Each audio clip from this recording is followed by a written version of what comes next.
again. 5, 4, 3. That's tomorrow, and that is it. Up again. 5, 4, 3. That's tomorrow, and that is it for us today. And we will leave you with I can't do it. Okay. We'll do it live. Okay. No. We'll do it live. Fuck it.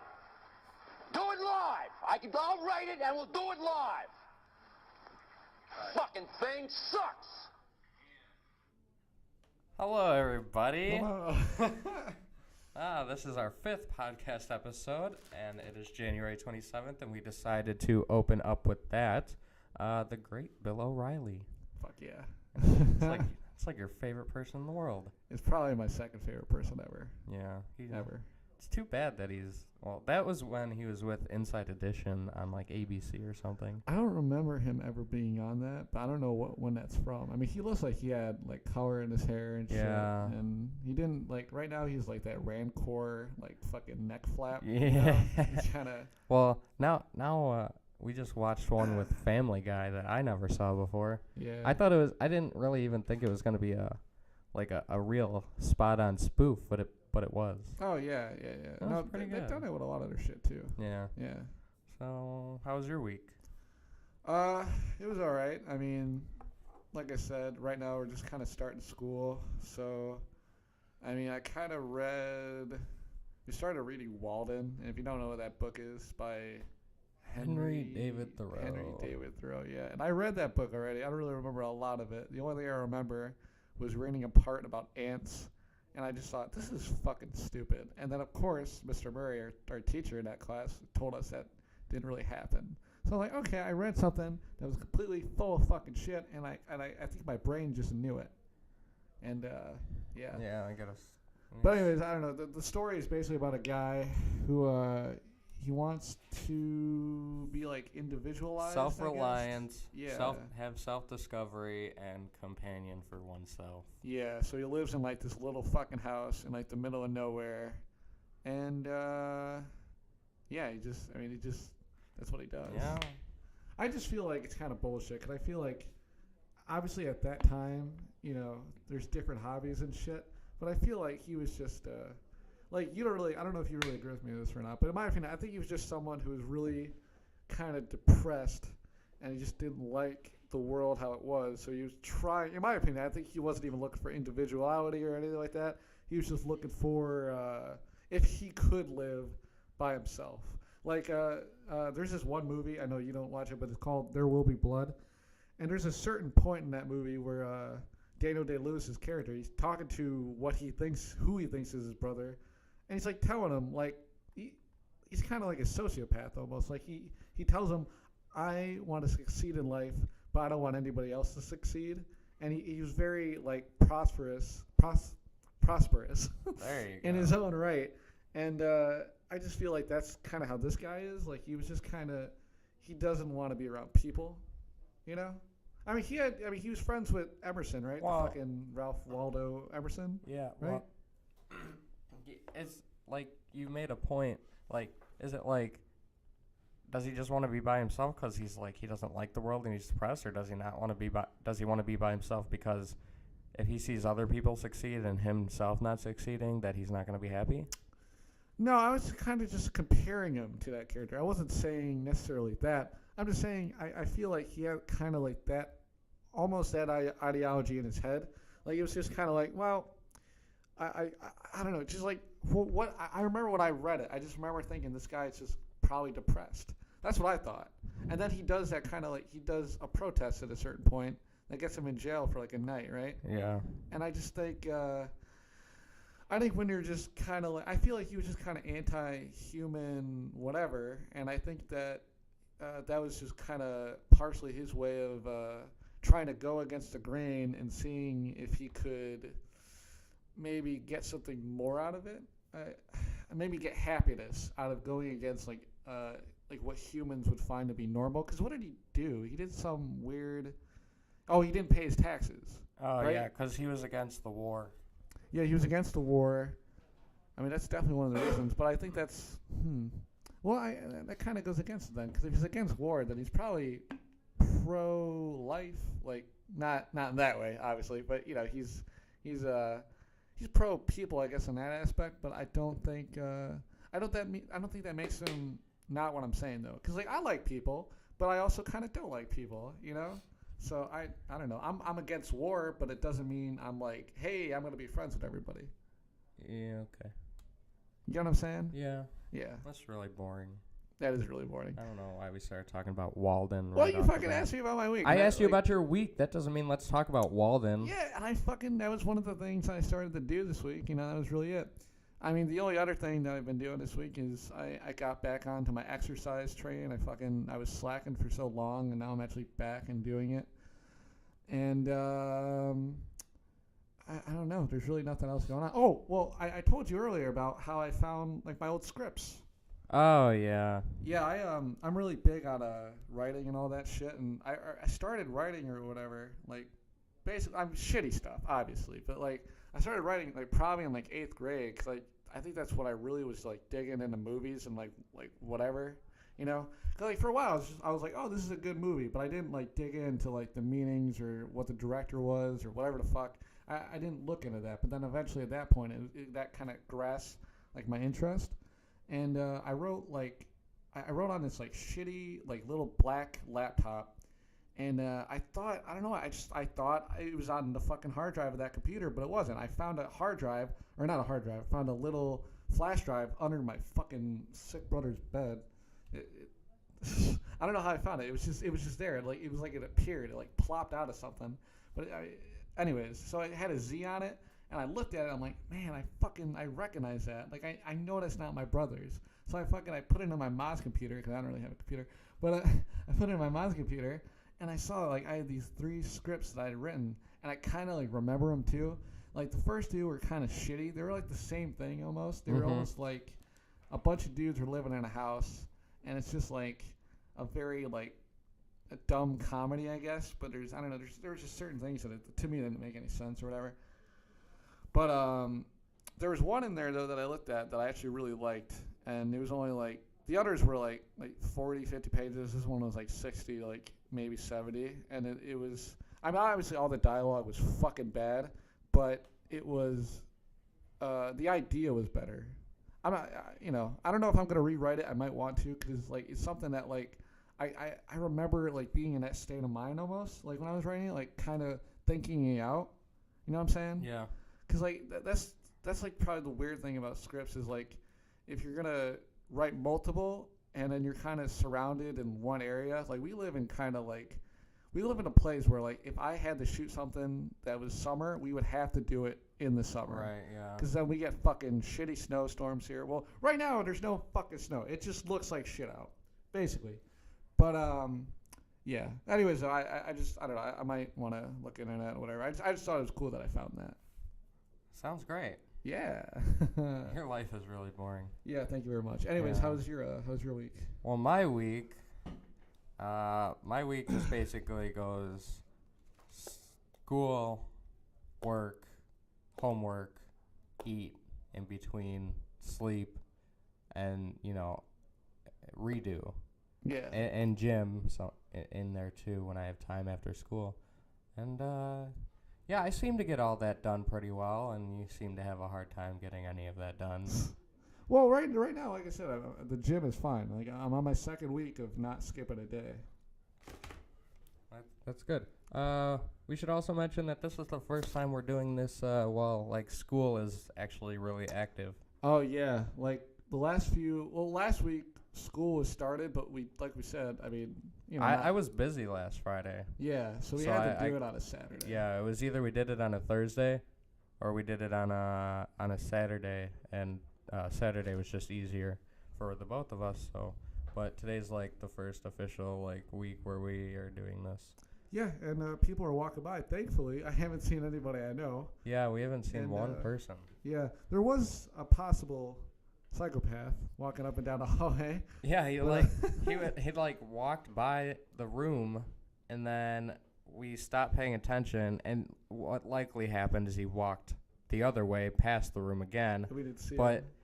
Then less than a minute later, he walked back the same way, And like, you can't just go around around where we're at. So it's just like it looked like he was there, and then he was there again. Yeah, it just looks like some fucking black magic or something, some fucking wizardry. But yeah. So anyways, yeah, there's just a bunch of people walking by, and it's just they're definitely confused and they don't They get are very confused. it. I've done like that nod thing, like where you look at somebody, it's like you look at them long enough where we both have like to nod at each other. Yeah. I've done it like 3 times right now. I don't know why you're doing that. There's no reason to. No, because it's funny, because then they look away. It is awkward. Oh, God. Yeah, look at your phone. Keep walking. Should we talk about some politics stuff? If you want, I mean, I think we shit the bag last week with that, but we can totally talk about it. I mean, Trump's... No, let's talk about it. I mean, Trump's building a wall. He's building a wall. Let's see. Yeah. What else is he doing? Run. She's fucking... all right, continue. Building the wall. Mexican president's not coming here. Trump lies about things, allegedly. And he thinks there's voter fraud. 3 to 5 million people. Well, he's been saying that, though, like, this whole time. Yeah, I know. But Yeah. everybody, even including his team, is like, yeah, that's not real. And, like, his press secretary, like, cited a study. He cited 2 different studies and made it into one. He cited a researcher, and then he cited a number from a different study that was debunked a long time ago. So it's just like he pulled this thing out of his, head, and it wasn't even real. I don't know if we talked about this last week. I don't know if I said it or maybe you said it, but like, I think we were talking about how him and Hillary were like kind of both liars, but he was kind of like more like he definitely didn't admit to a lot of stuff, but a lot of stuff he also did admit to. Whereas Hillary was just like, like nodding her fucking head like a psycho. And well, she would just answer it with an answer to something else. I think it's fucking hilarious too that I don't know if you watched the full last debate that they had, but she refused to answer some questions. I think she did. You told me about it. I honestly don't remember if that was the last one or the one before, but she didn't answer like 1 or 2 questions that the guy asked. Right. So I'm sure she was just getting fucking sick like of the email. Talk. Oh, probably. But that's what probably fucked her in this election. That was probably the number one thing that fucked her. I saw a picture today. I think it was on Twitter, and this guy, like, when you go into, I don't know how we got this picture, but it was a picture of, it showed, like, when you try to reset your email and you put in to the account, or put in your username of the account you want to reset the email for Twitter, it'll ask you if you want it sent to an email, but it'll do that thing where it's like, it'll put like the first 2 letters of the email, and then it'll blur out the rest of the letters just in, for privacy reasons, and then it'll say at whatever source you're using for your email. And I guess the POTUS Twitter account, President of the United States Twitter account, is under a Gmail account, a Donald Trump Gmail account. Yeah. Wow. So it's not under like anything. I don't know what the point of it was, but he was just like, yeah, guys, the President of the United States official Twitter is under a Gmail account. Isn't that fun? Yeah. Anyway, so what I was saying, so we don't.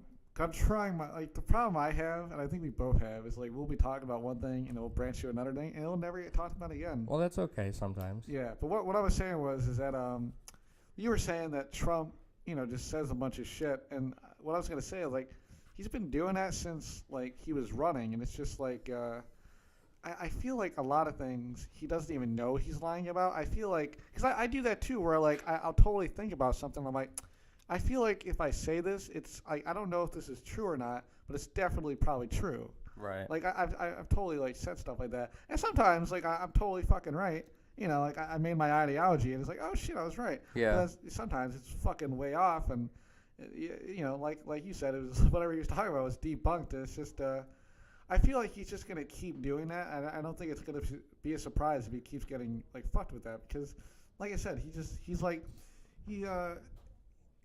almost like a comedian that doesn't write material. He just kind of like improvs. Yeah, but the thing is, he's more set up. Like, since he's not running anymore and he's like the president now, he's got walls around him to protect him. Like, things that he says goes through other people, and I think it always did, but, like, when he was debating or he was having, like, a conference or just making a speech, it was all him. It was all his voice.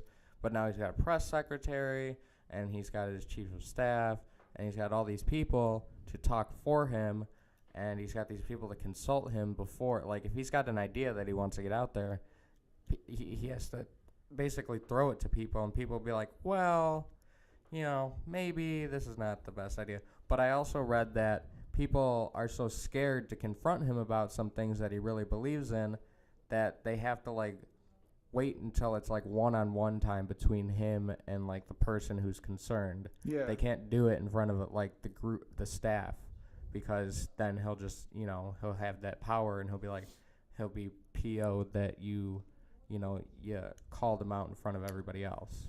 Yeah, and, you know, also he was on WWE, and that seems like what they just naturally do. Yeah. Just yell at each other in front of a bunch of fucking people. Like, when you say WWE, I feel like... I'm not talking about the UFC. I'm talking about, Yeah. you know, John Cena land, or whatever the fuck. You know, those people. No, I know, but that's what you meant when you said WWE? Yeah. I didn't mean UFC. Oh, okay. No, because he was on like a WWE episode. Like, oh, okay. He was literally I've on never that shit. I've never seen anything WWE except about the fakeness and whatever. Yeah. Let's not talk about that because people get pissed about that. Anyways. But it's true. It is true. WWE It's is fake. completely fake. Yeah, it's fake. It is fake. John Cena is fake, just as fake as it is. And whoever else does WWE. That's why The Rock left. The thing is, though, you have to admit that they are fucking built to the gills. Yeah. But the thing is, though, some of them definitely juice, without a doubt. Yeah. Like, who came to the UFC and was caught juicing? Brock Lesnar. Yeah. And the problem with that is I think he did a UFC world title, and I think he beat the guy, and then they found out afterwards that he was juiced, and then the guy was really pissed because they found out later that they knew before the fight. Of course they knew. Yeah, so the guy who he fought or whatever was really Any pissed. athlete that comes out and says, "Well, I didn't knowingly take this," yes, you did. Well, do you ever remember telling you about John Jones?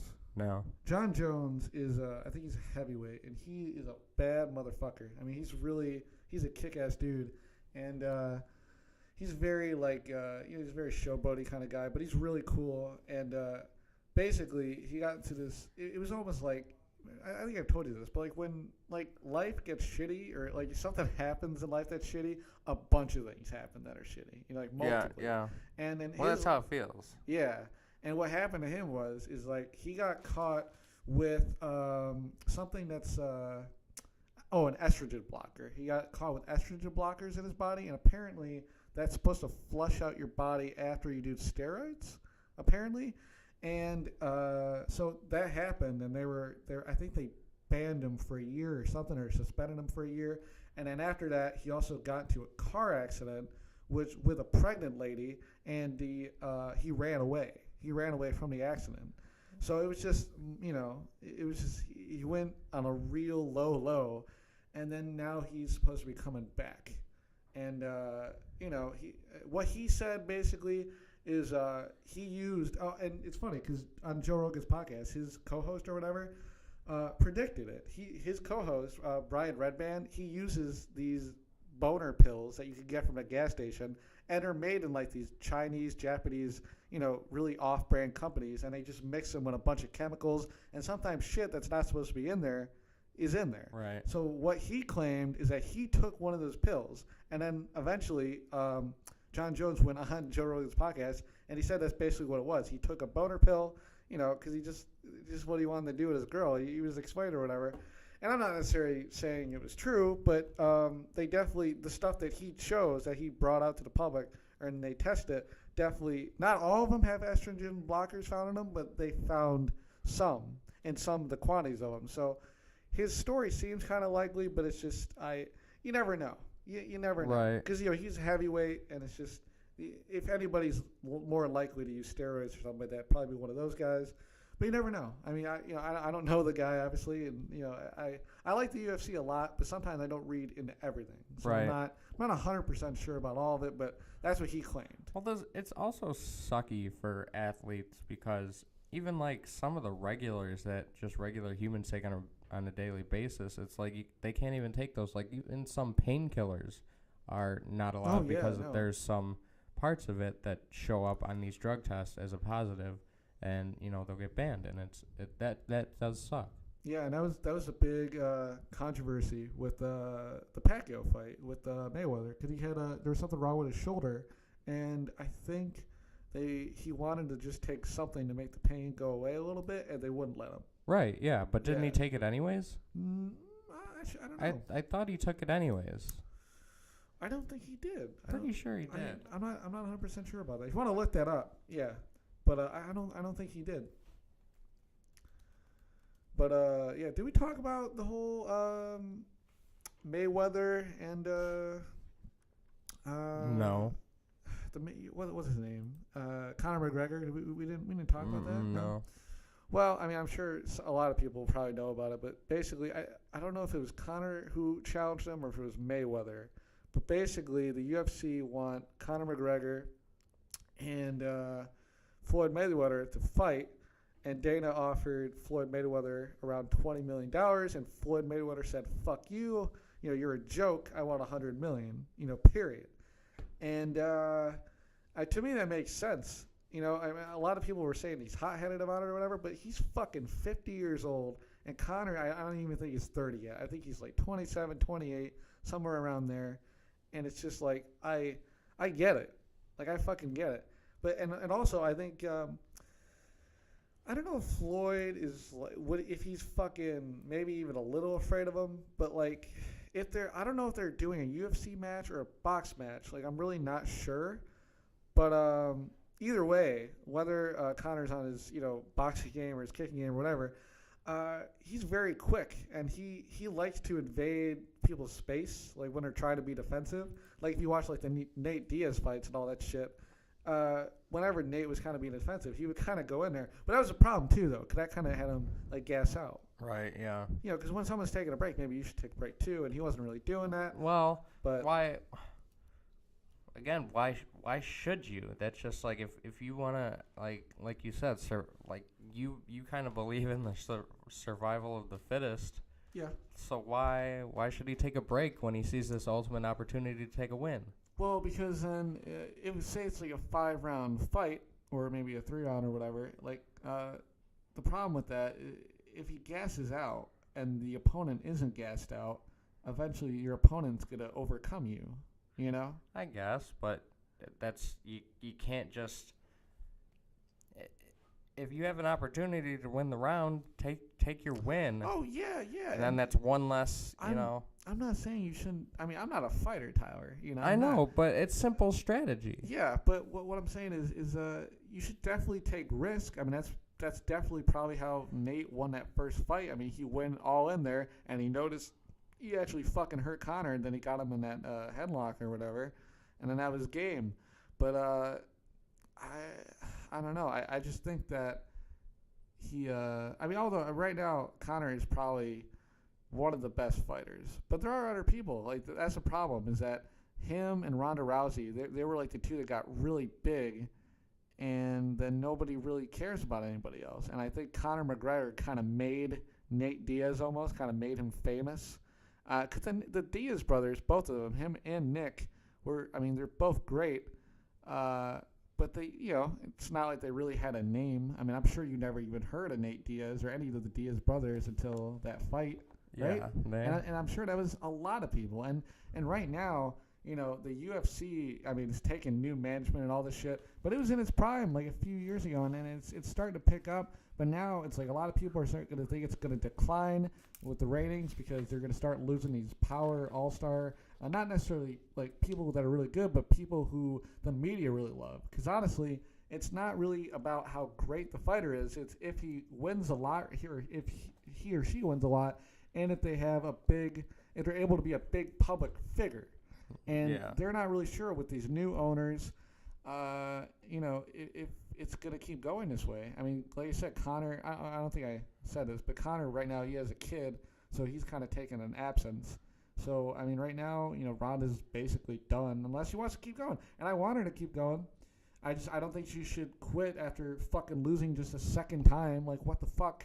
But anyways, well, I told you my whole viewpoint on Ronda Rousey. It's just like I felt like, she was she thought she was all that. She got beat once. Okay, take a little time, fine. She was all that again. She got beat another time, and now she's crying about it. No, but she was crying about it last time too. She was talking about how she was suicidal. After I know that, and that's something serious, obviously. But it's like, and I think she might have said something like she didn't, maybe she rethought, maybe she didn't she didn't prepare as well as she thought she did. Fuck no. And no. It's just like, if you're gonna say something, do something. Don't say something, get in the ring, get beat, and then go and cry about it, and then say, well, I got to take some time. Well, maybe you should have taken a little more time. Well, I don't think she should have taken any time at all. See, that's the thing with UFC fighters is like you should only take time to heal, not to fucking get your head together, because she only took one fucking loss. I know. And then she cried about it for like whatever. And it was her fault because she was fucking, while she was in her prime, she was fucking doing movie deals and shit. And it's like, no, while you're in your prime, all you should be fucking focusing on is your fucking job, And that was it. And she fucked it up. And then, she lost to Holly Holm. She got kicked in the fucking face. And then, she was absent for like a year and a half or something like that. I don't know. And then she fucking came back with, I don't know what her training was. I don't know if she was sparring a lot. I don't know if she was lifting. I don't know what the fuck she was doing. I think she definitely did bulk up a little bit more. I think she did. But she got the fuck, kicked out of her, or not punched out of her this time by Amanda Nunes. And Amanda Nunes, after she knocked her out, she went over to Ronda's manager or coach or whatever, who was on the other side of the cage, and she went shh, right, like that. Well, good. She should. Yeah. They need, that whole camp needs to shut up. Yeah. Just do your work, show up, fight.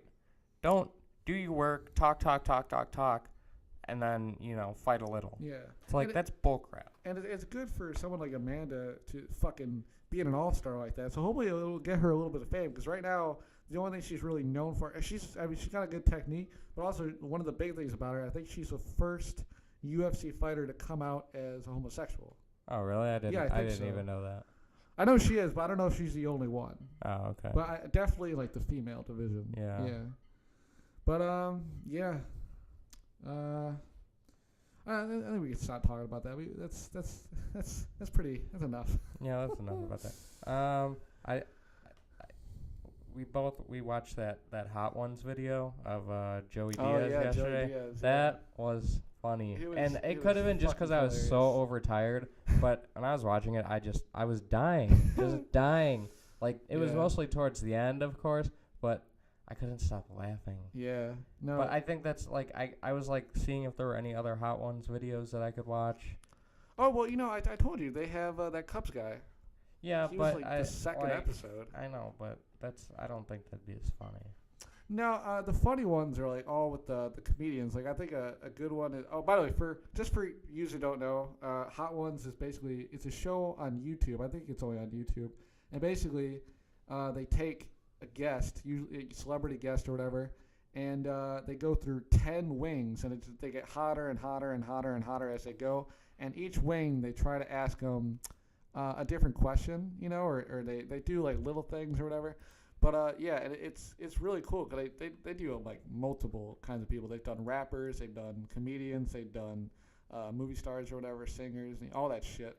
Yeah, and it's by a channel called First We Feast. First We Feast, yeah. And that's not the only show they have on there, but that's their main show. And they have YouTube stars on there too. They had Rhett and Link, and I think they had somebody else. I don't know who. But yeah, so Joey Diaz, by the way, also he's a Cuban American comedian, and he's fucking hilarious. And you gotta watch it. It's 20 minutes long, but it's fucking it's worth It's fucking worth it. Oh man, but yeah, Yeah. But before we keep going, we're gonna take a break and save everything, and we will be right back.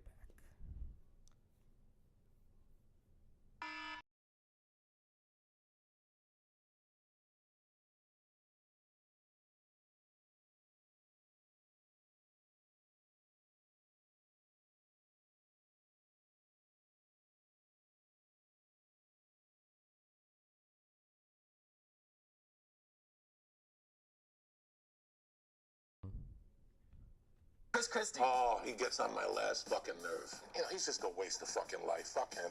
What about? Yeah, again, that's Joey Coco Diaz on Hot Ones from First We Feast on YouTube. You should definitely check out that whole series. Yeah, no, it's fucking great. It's really good.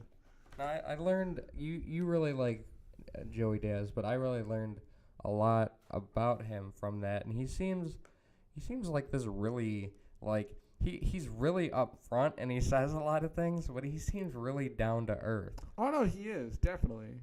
You know, I told you I listened to his podcast, which is the Church of What's Happening Now. Yeah. Plugging another podcast in our podcast.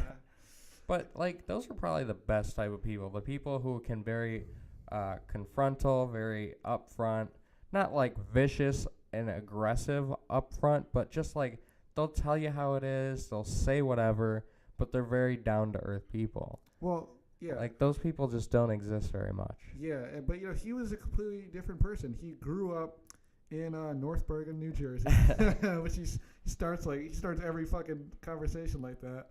And basically, he was like a thug growing up. You know, he was friends with a bunch of dopers and all this shit.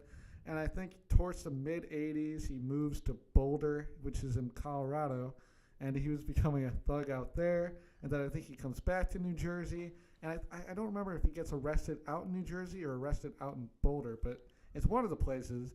And he goes to jail.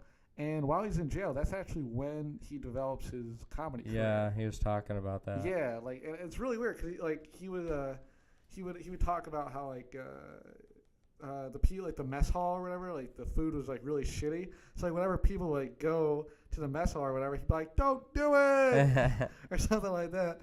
And everyone just thought he was funny in jail or whatever. Right. But, yeah, he completely turned his life around. I mean, he was still kind of crazy even throughout the 90s and the 2000s, and I think he didn't stop even doing cocaine until like 2010. It's crazy. So I mean, right now he's at a great probably place in his life because now he's finally getting fame. He has his first comedy special out, which is on I think CISO. We're not sponsored by them, but that's where it is. And he has a podcast that he's been doing for a fuckload, like a long time right now. And yeah, I think the person who really exposed him to the world was probably Joe Rogan, because a lot of people listen to his podcast. So yeah, I don't know, but it's good. It's good that someone like that made it, because he had such a bad card. Like he was a Cuban in fucking New Jersey, and his mom was like a bar owner, and she died when he was 16, and he was being taken in a lot of people. Then he became like a cocaine addict and a heroin addict and all this other stuff. And then he kind of ended it all. And he's one of those people that you can definitely tell. People can change. Right, and it's like if you want to help yourself. But if you don't, just I don't know what to tell you. Yeah, and even when he was a fucking kind of like a loser kind of guy, I mean, he still always had that mentality like I'm gonna do this and that, and like he always wanted to have a job, and he always wanted to have purpose. Yeah, and I mean he's definitely one of my top 5 comedians at this point. He's great. I mean, obviously my number one is probably Bill Burr at this point. It's my fucking other half. He has a podcast too. It's a Monday morning podcast with Bill Burr. Yeah, but does it come out on Monday mornings? It's every Monday and it's every Thursday. I was gonna say. But the Thursday ones are only like a half an hour, and then he plays like another half an hour of an old one. Oh, okay. I see. Yeah. Anyways, back to our podcast. I think this should just be a promotion for everybody. Yeah, I know. Anyways, we're back in school now, and it is official. And so far, like our last semester was pretty dope. Like it wasn't bad. You know, it was really cool. Like we had like decent classes. There was maybe like one or two that were a drag, but We only had 4.5 classes, Zach. okay, yeah, we had 4.5 classes basically because the other half was College 101. Yeah, it was just half a semester long. Yeah, but it wasn't bad. I mean, I thought last semester was pretty cool, and we had good classes though. That's what I'm saying. Yeah, but you were like, we only had like half of our classes were bad, and we only had 4 classes, so it's like that's not really. Yeah. Well, whatever. It's a bad ratio. Our classes now, and it's not like they're awful. It's just it's like Getting used to them still. yeah, and also it's like our science class like last semester. It was like the way our college is like science classes is like, or some of them are different, but the way we've done it for both of our classes, like last semester and then this semester, is that one day of the week you will go to the lab, and then the other day you'll go to the classroom. Right. And well, last semester we were basically in the lab probably like 90% of the time. Yeah. Which is fine. I fucking hated the classroom. I still hate it. But what should we call it? It's just now it's like last semester you were able to kind of like define certain people. Like this is that group and this is this group. But then now it's like everything is just like it's so, like so categories. Random. Yeah, so random. It's just is randomized, and it's like that in every fucking class. Like our humanities class, it's awful. It's like we're a bunch of people just bunched into this fucking room. Yeah. It's a nightmare, and it's really hot too. And it is really hot. Yeah. yeah. But in that class, the only thing I can do is like to try to keep myself awake is like entertain myself. So today, Tyler didn't even fucking notice it, but like there was this video playing, and then it ended, and then you know how YouTube has that autoplay for the next video. So then there was like a chorus of like people singing, and it was like, you know, it was escalating or whatever. So I just kept doing this thing with my hands where I was like picking up the pitch, and everybody behind us were laughing. I was doing it for you. You were just like doing what you were doing now. I was probably sleeping. You probably were. But like today, I was like playing with my pen and shit. I want to like literally listen to what she's saying, and it's like I am, but it's like I don't retain any of the fucking information at all. Well, I mean, it's okay because some of these classes are set up nicely where, you know, you listen, and as long as you kind of, you know, you do your weekly review of what she hands out, you know, you should be all right. Yeah. Just don't not do anything. And then we have today we have a composition class right before we come here, and our teacher, she's like we thought she was like a she-devil or something like that, but now she's okay. She's pretty cool. I like her. I understand where she's coming from. Yeah. You know, I understand that she wants us. Because composition, it's a hard topic. Oh yeah. Writing as an adult, reading as an adult, understanding context as an adult, that's hard stuff. Oh yeah. But basically, it was on it was a Monday or Wednesday. It was Monday, right? I don't know. No, it was I don't Monday. know what you're talking about. No, the subjective and objective. Oh yeah, that was Monday. So we were learning, or we weren't learning about it, but we were basically giving examples of stuff like how they could be subjective and objective, and we all had like topics and shit. And basically, we agreed that we were going to do global warming, and my whole idea was, is global warming good or bad? And then Tyler and the rest of the group were like, well, why don't we just do global warming? And you know, is it happening or is it not happening? And then it got to the point to where like everybody was kind of doing it, and we kind of had like kind of bullshit written down. And Tyler, like I told Tyler, like I think we should just talk about my topic. And you're like, if you do it, I'll do it. So then obviously I chose the subjective, right? Yeah, you chose to be subjective. Yeah, and you were going to do the objective. And I basically, what the topic was is global warming good? And I basically, I said, like, I think global warming is good because it'll help control the population. Because if it gets so bad, maybe it'll end up picking off some of the weaklings on Earth, and maybe it'll balance out the fucking, like, almost 9 billion people on Earth.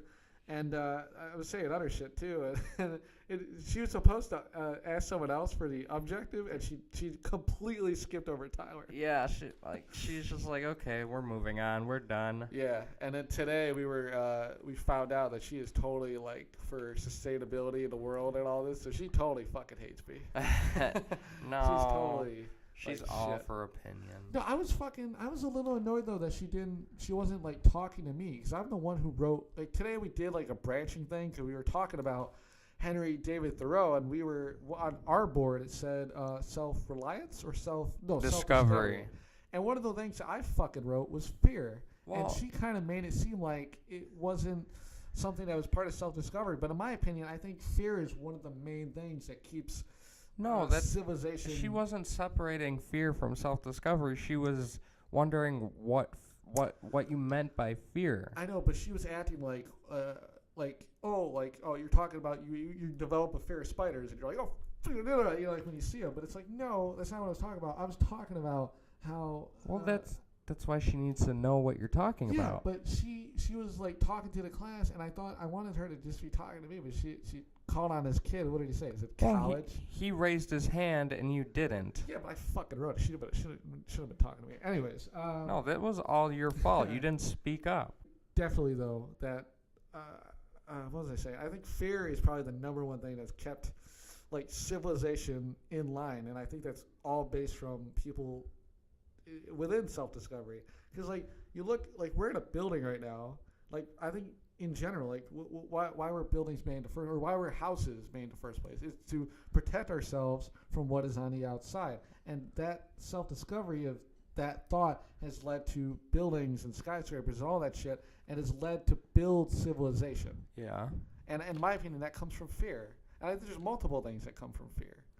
And I was talking about paranoia too. I attached to that, and she said that's the same fucking thing, and I totally don't think so at all.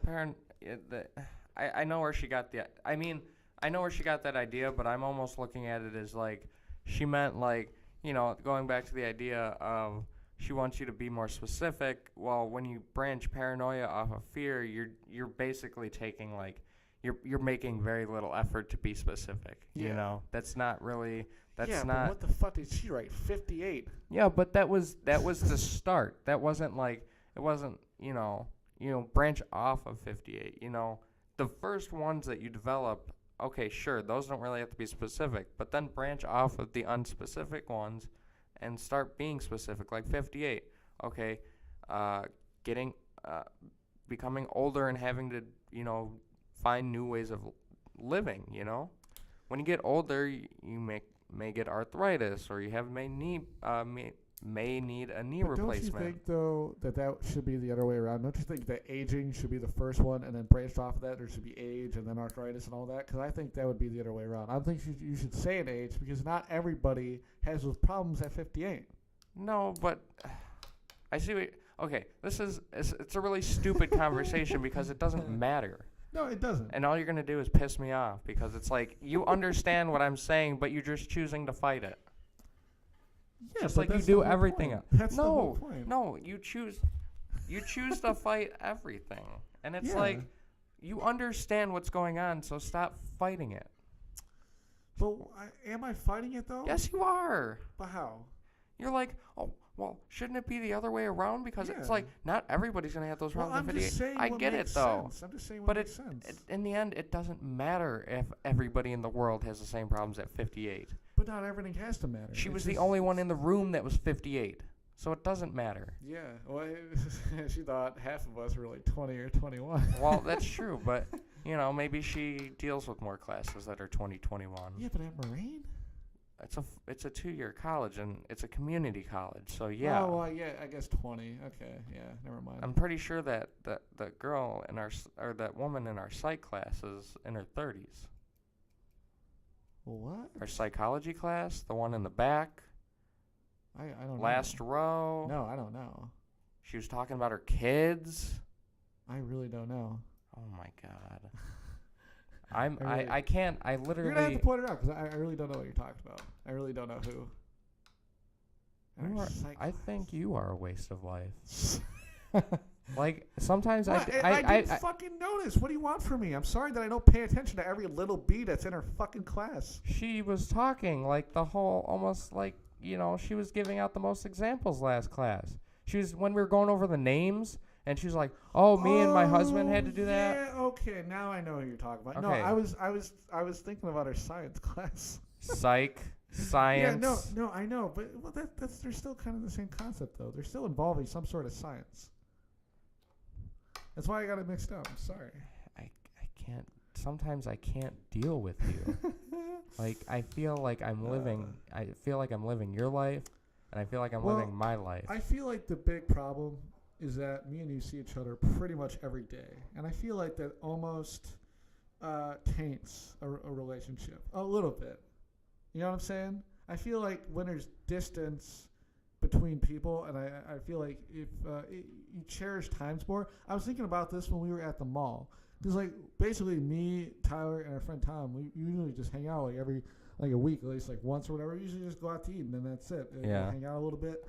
But, like, to me, like, every once in a while, it's like, I think sometimes we just don't have anything to talk about, and it's just kind of awkward. And in my opinion, it's because we see each other all the time. There's not enough that's happened within, like, a week. But then, of course, like, I brought up something to Tom, and then that led to this and that. And then while we were sitting there, we were fucking talking about birds and all this other shit, and I had that thought in my mind, like, this is what it should be every time we hang out, but it's not, you know. And you know, I think it's just because we basically see each other every day.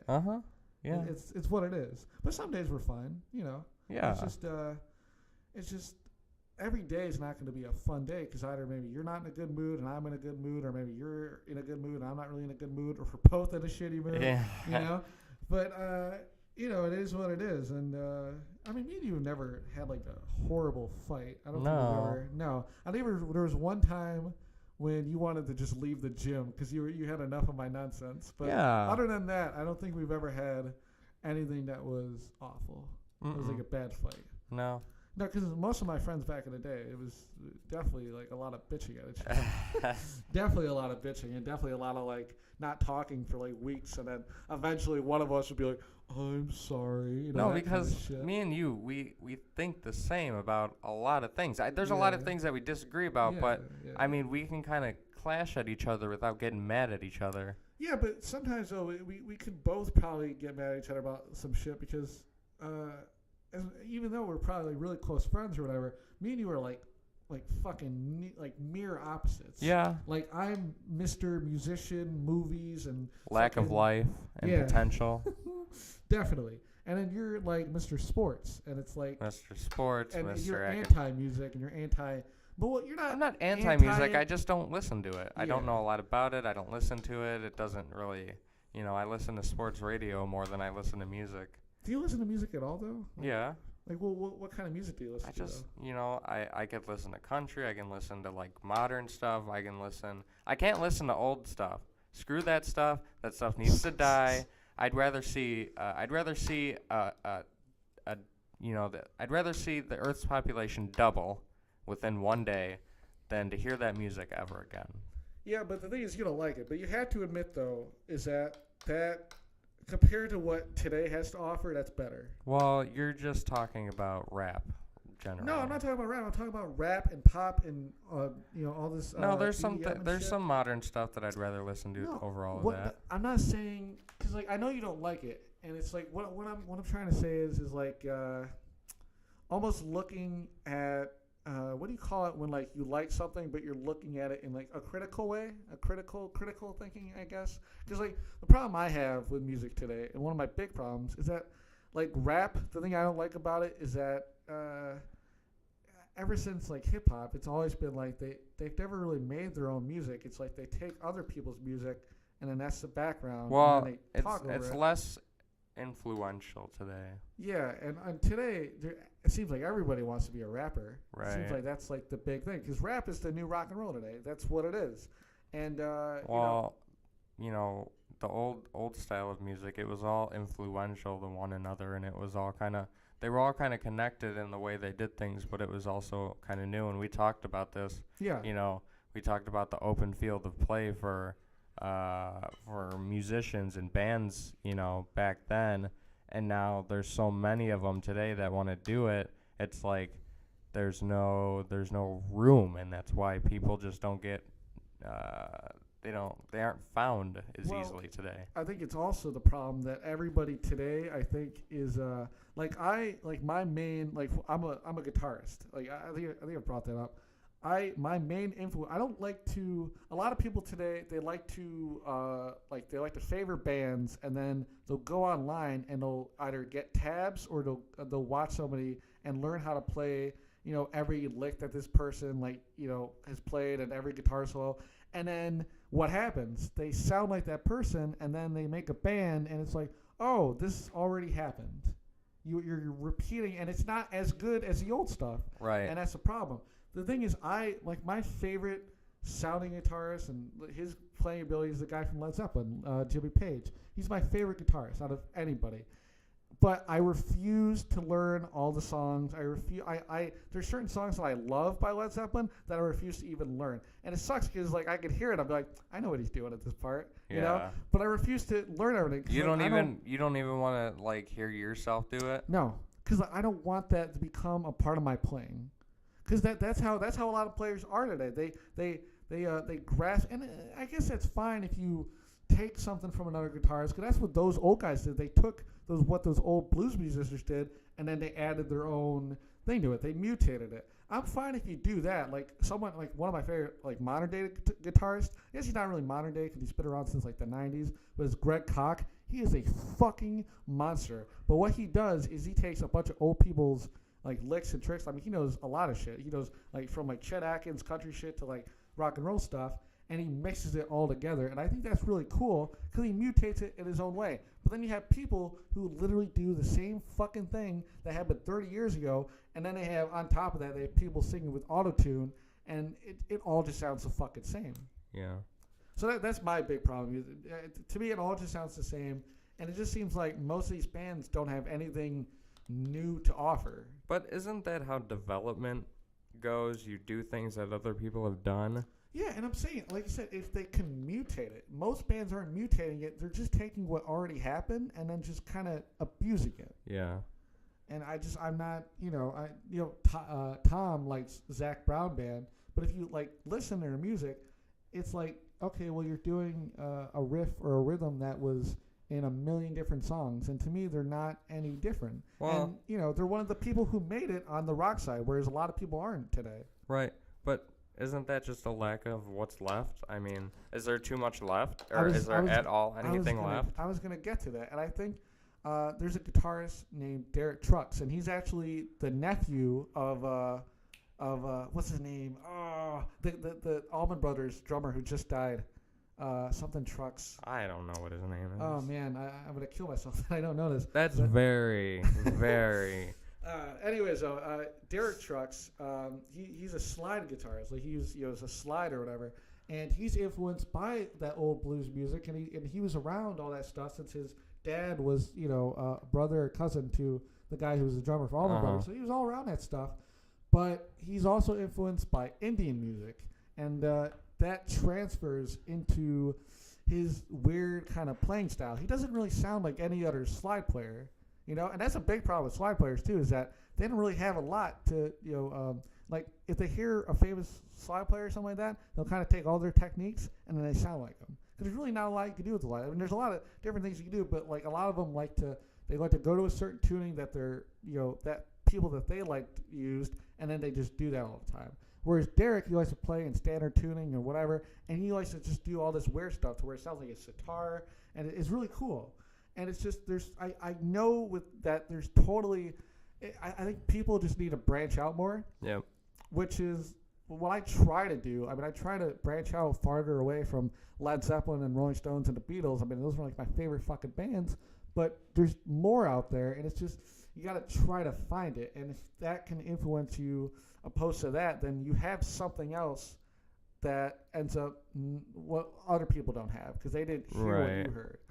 That's the whole thing with music. Is that it's like you said, it's all basically influenced off of one another. I mean, it's all built off of foundation after foundation. Mm-hmm. But I think that today it's like you said. It's almost like it seems like there's not enough, and it seems like people are forced to do the same stuff. But I feel like and plus, open up their range. When they do it, the problem is with the people who are trying to become famous, they don't feel like they have the time to wait around to try to find these new things. And the people who are already famous, they literally don't have the time to wait around and find new ways to play because they're either at concerts or they have a time limit where they need to release something, or, you know, if they're on the, maybe they don't have a time limit to release something, but maybe they're trying to release something and they put a date out there and they're like, okay, well, we need to get this moving forward, you know, so there's just no time for either side. Yeah. And also, I mean, if you go back to what the old guitars were like compared to today, a lot of people today will learn how to play blues guitar, and then that's it. And then they know a few chords, and then that's basically their foundation, and then everything's based off of that. Whereas Jimmy Page, like I said, going back to him, he was very into like fingerstyle and listening to folk music, listening to blues music, listening to modern rock music, listening to all this different stuff. And even, like listening to pop songs and maybe even thinking of a riff based off of like maybe some sort of rhythm or something like that. So, I mean, he had a bunch of different styles, and they have all these different kind of sounding songs in Led Zeppelin or whatever. And also Led Zeppelin, the thing that's crazy about them is like I didn't even find out about, I guess I just maybe didn't notice it, but Led Zeppelin 1 and fucking 2 are in 1969. They released 2 albums in 1 year, and all of 1968 they were touring all over the United States, nonstop. And that's what you have to do. Right. And that's even in today's standards. I mean, you look at Van Halen. They were huge, and I mean fucking huge in the 80s. They were the biggest band with David Lee Roth or whatever. Even when they had to get Sammy Hagar, when they had to switch out David Lee Roth, they were the biggest band. But they played all throughout the 70s without almost any recognition. It wasn't until 1978, after like 10 years of playing, when they finally got a record deal, and they got like I think 2 singles out and an album. And then from on there, they were just pumping them out. And it's the same thing with Led Zeppelin. It's the same thing with the Rolling Stones. They were just pumping out good music. And it was because they all had these different influences that maybe not everybody shared with them. And that's why everybody at that time had a different sound. Nowadays, like I said, it's just everybody they sound the same because they're all influenced by what I'm influenced by. They all like Led Zeppelin. They all like the Rolling Stones. They all like that. So then that's what they try to be. It's like and I feel for that because I've written I don't write them, but I make up a lot of riffs and all that. And sometimes it's like it kind of sucks that this is like a riff that I mean it's a good riff. Like sometimes I make some really good ones, but it's like since it doesn't sound like my inspiration, I almost want to throw it away. And I think that's the problem with a lot of people today. If they don't sound like their influences, then they sound bad. Right. And I think that's well because they just like. They get into a point where they have no like they don't know, they're unsure because if they don't hear something that sounds familiar to them, they're just like, well, I don't know if this is good. It might sound good to me, but is it going to sound good to everybody else? Yeah. And if it's, again, you said if it's too back then when stuff was different or it sounded like it sucked, it wasn't thrown away. It was like, okay, well, maybe. We're still going to do it. Yeah, we're still going to do it. But now if it sucks, people are just going to be like, oh, I'll go find something else. Screw you. Yeah. There's no room to make mistakes or, like, try. Yeah. It's like it's either is or it isn't. So that's the world today. Yeah. That's everywhere, though. Like, you got to be good or you can't be good because they'll just move on from you if you're not good. Yeah. What was it? I think I talked to you and Tom about this. Like, I feel like I'm just sucking Led Zeppelin's dick today, but basically, the song "Whole Lot of Love," like if you know that song, they're doing a guitar part like da da da da da da and all that shit, and then they're playing, and then there's a certain part in the middle. I don't know if you remember this, but it's like that weird kind of like screeching sound or whatever. It's like a synthesizer almost, and it's like this weird. It's just a weird sound for like a little while, and then it goes into the but, and then it does the guitar. He does the guitar solo or whatever. I'll show you later if you don't remember. But fucking song. I think it's the first person we saw that we knew. Yeah. Yeah. Anyways, what should we call it? So I think that like a part like that in A Whole Lot of Love is very experimental because like Jimmy Page, he was a big session guy, so he kind of knew a bunch of different recording things that they could do. And I feel like if that was in a song today, that little part, I feel like that would taint a song.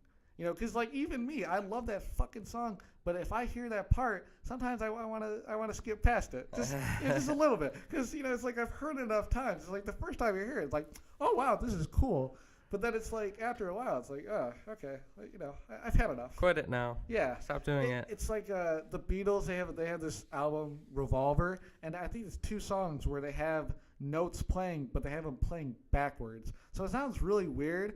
And like the first time you hear it, like I said, it sounds cool, but then after that, you're like, all right, it sounds a little like my ears don't really like this. You know, it just sounds off. You know, and it's just I think that people today are so scared to even try to get I mean, it's so hard to get like a contract today, and even if you do, you get fucked. I mean, Spotify screws you with money, iTunes screws you with money. Everybody screws musicians today with money, and then you have people like Taylor Swift who protest all these people and all that stuff. And for a while, the Beatles were like, "We're not going to go on iTunes until you give us a good contract." You know? Right.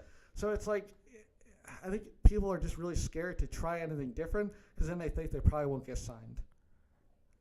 Makes sense, but with the iTunes and Spotify thing, I honestly, I don't think it like, I don't know. I understand that, you know, $1.29 or whatever it is now for a song adds up when you got so many different people downloading it, but at the same time, it's like, it's not like Taylor Swift or whoever has their music on iTunes is only making their money from iTunes and Spotify. Oh, no. So if they're gonna complain about that, even with the millions and millions and millions of dollars that they make on a yearly basis, then yeah, you know, so be it. But then just, you know, don't do it and go about your business. Yeah, well, there's a rapper. Do you know Chance the Rapper? Yeah. All of his music is free. Oh yeah, I heard about that. It's all free, and I think that's almost like an FU to the music industry. Like, you're not making any money off of me. You're just gonna distribute my shit, and that's it. And I think that's a really good idea. Because I feel like, I mean, you know, most people today, they make all their money from shows. Because back then, you were like the Beatles. They stopped touring the last 5 years of their career when they were together, and they were able to do that because they were making money off their albums. But nowadays, like, people make 20% from like each buy from off of iTunes. It's like they don't make any money off of that shit, so they have to tour. Right. It's like there's no choice. But then you have someone like Taylor Swift, like I said, who protested all of those platforms until they gave her a good deal. Mm-hmm. So, you know, I don't know. I think it's all very bad. I think it should definitely change.